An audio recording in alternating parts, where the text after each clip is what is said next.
Kahapon nga pala mga idol, habang ako ay nakatambay sa terrace, may biglang lumapit na ali.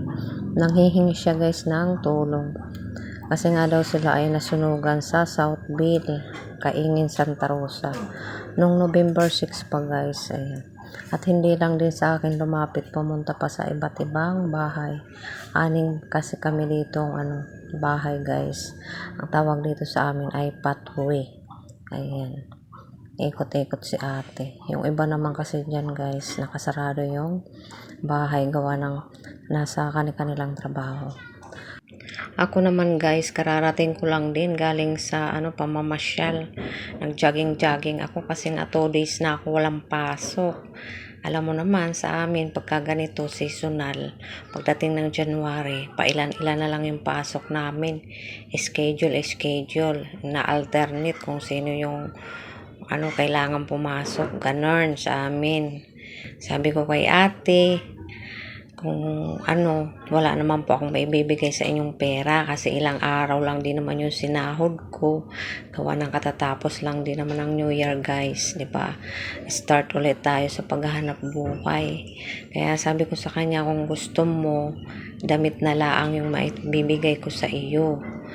Pumayag naman si ate. Diyan nga, biglang umalis kasi nga pinuntahan yung mga kasama niya. Madami daw po kasi sila dito na nag-ikot-ikot at siya lang yung sa amin nakapunta. Nang wala si ate, pinipili ko yung mga damit. Tapos nung nakatapos ako mamili guys, sabi ko baka hindi na bumalik si ate, ayaw yata ng damit.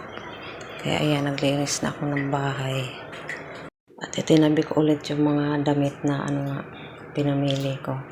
Yan kasi guys, ng mga damit na yan, nagligpit kasi ako nung bago magpasko, tapos New Year, yung mga lumang damit ng mga anak ko na hindi na sinusuot.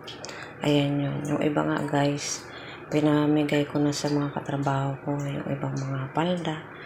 Ayaw na kasi ng mga anak ko suotin. At yung iba naman hindi pa nasusuot yan.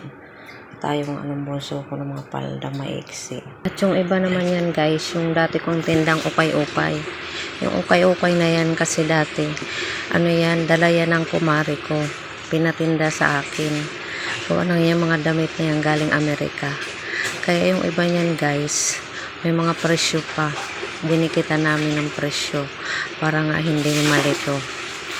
Kaya ayan, mayroon pang mga nakadikit na presyo. Kaya nga sabi ko kay ate, labhan niya na lang. Ang gaganda pa talaga nito mga idol. Kaya ayan guys, hindi lang din naman ako ang nagbigay ng tulong. Pati yung aking kumare na kapitbahay ko din. Nagbigay din siya ng mga ilang pirasong damit. Tapos kape, coffee mate. At ako rin guys, nagbigay din ako ng mga ilang pirasong dilata. Yun. Kaya nga sinabi ko kay ate, hindi man kami nakatulong sa'yo sa financial na pangangailangan mo. At least nakatulong kami sa material na bagay.